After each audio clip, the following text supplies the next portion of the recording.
Greetings, ladies and gents. In this video, we're going to talk about reduction formulas. So there's a method that I would like to teach you, and that method is called the GPS method. So how does it work?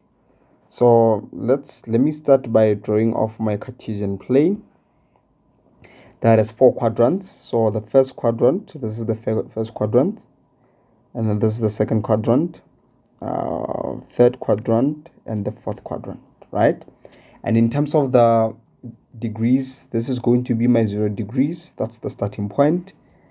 90 degrees here, 180 degrees, 270 degrees, and 360 degrees back to your reference point. Okay, so the first quadrant lies between 0 degrees and 90 degrees, and therefore will be labeled 90 minus and 360 plus. The second quadrant will be labeled 90 plus and 180 minus. The third quadrant will be labeled 180 plus as well as 270 minus. And the fourth quadrant is 270 plus as well as 360 minus. Okay, and then of course on top of that, rather, we're going to include the CAS rule that says all students take coffee. So where that your S represents sine, T represents tan, and then C represents cos. Okay, so now I'm going to give you a little bit of a scenario here. That's how the GPS method works. Otherwise, you wouldn't be able to understand it. So I would like you guys to assume that you are in a school hostel or residential area, right? Where you have students that are staying there and they are schooling there. Okay, so now this Cartesian plane represents your school hostel, where in the first quadrant where it says all, I'm going to label or refer that quadrant as the kitchen. Okay, and then your second quadrant, that's sine's room. Your third quadrant, that's tan's room. And your fourth quadrant, that's your cos room, right? So you have these 3 gens that are schooling. They're living in a school hostel, and then they all have their own rooms. Okay, so this is how it works. Since your first quadrant is your kitchen, that means everybody has access to the kitchen. So everyone is more than welcome to go and cook into the kitchen. Everyone has access. Okay, and don't forget that the second quadrant is sine's rule, the third quadrant is tan's rule, and the fourth quadrant is cos room. Okay, so now what happens is these 3 guys, they oftentimes visit one another. Okay, so what I'm trying to say is that sine can visit cos can visit tan, whatever the case may be. So now, each time when a trig ratio visits another trig ratio, there's something called a visiting tag. So let me quickly write it here. Visiting tag. What is a visiting tag? A visiting tag is simply a tag that indicates that someone is a visitor. And then in this scenario here, our visiting tag will be a negative sign. So if sine visits tan, sine must wear a visiting tag. That will be a negative. Okay, so now these guys can only wear visiting tags only if they are not in their rooms as well as the kitchen, because everyone has access to the kitchen. Okay, so now let me quickly show you how does the GPS method works. So now let's say you have sine of 180 minus an angle, which is theta in this case. Okay, so I'm going to change my color here into a different color. So what happens is here is we need to identify where sine is. Okay, is sine visiting or sine is in his room or her room, whatever the case may be. So the GPS, you see this 180 minus, this is your GPS. It gives you the location of sine. Okay, so 180 minus, which quadrant is that? So according to our sketch here, 180 minus is in the second quadrant. So how is sine in the second quadrant? Surely that's sine's rule. So sine is not visiting. Therefore, the reduction for this scenario here is going to be sine of that angle, because we find sine in the second quadrant, and that's sine's rule. Okay, let me try another example. Let's say you have sine into 180 plus theta, right?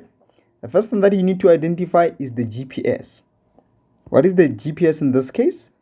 180 plus. So the GPS tells you where are you going to find at that point in time.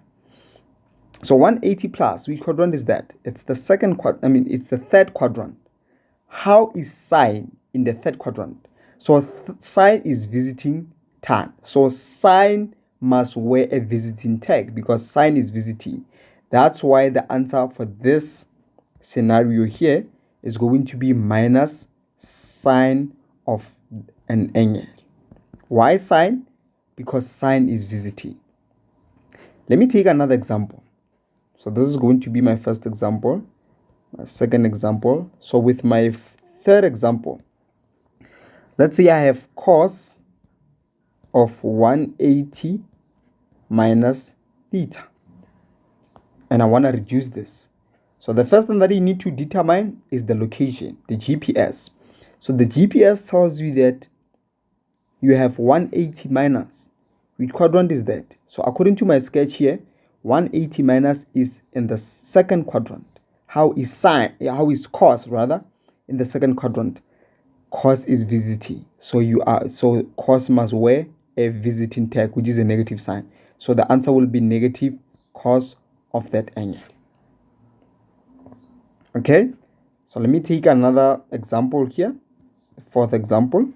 Let's say you want to reduce tan of 360 minus, let me try x this time around.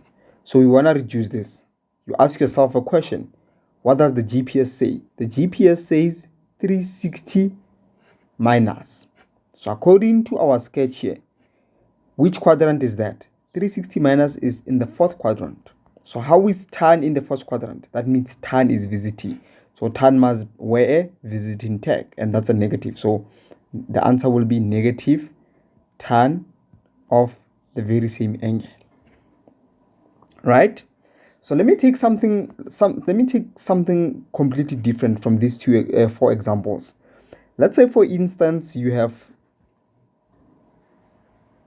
something like this. Let's say you have sine into x minus 180 degrees, and you're asked to reduce this. How will you go about it? Now, there's something strange about this example. What is strange? We are not used to the GPS is not GPS-y. So what must you do in this instance? So before I get into solving this scenario here, there are a few things that you need to understand.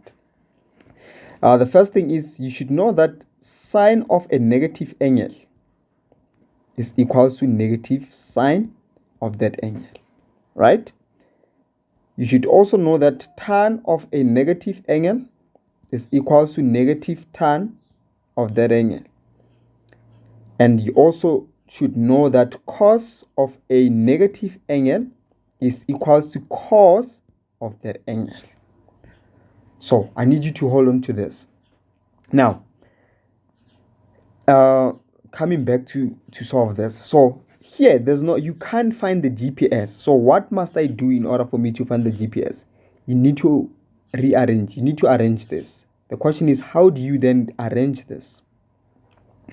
So this is more like a linear algebra. Remember, let's say, for instance, you have something like this. Let's say you have 2 minus x, and then you want to rearrange this. You can always take out negative as a common factor, and then that means your answer will be x minus 2. And remember, the aim of this, whatever that you do to rearrange, you have to rearrange in such a way that when you remove these brackets here, it takes you back to the original answer. And of course, you will realize that negative times x is negative x, and negative times negative 2 is plus 2. So you still have the same scenario here.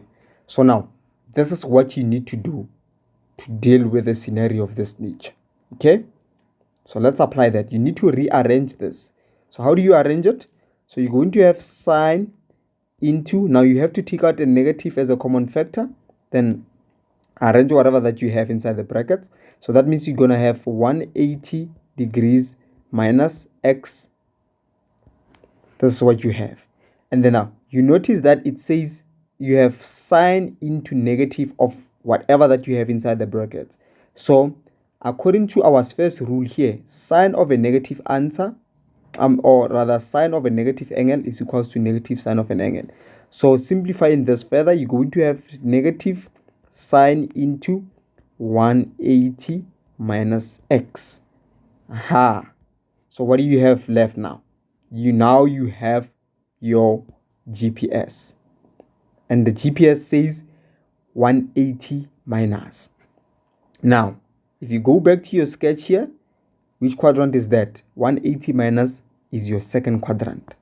And then how is sine in the second quadrant is positive. So now you also have to carry this negative sign along. So the answer is going to be negative sine x.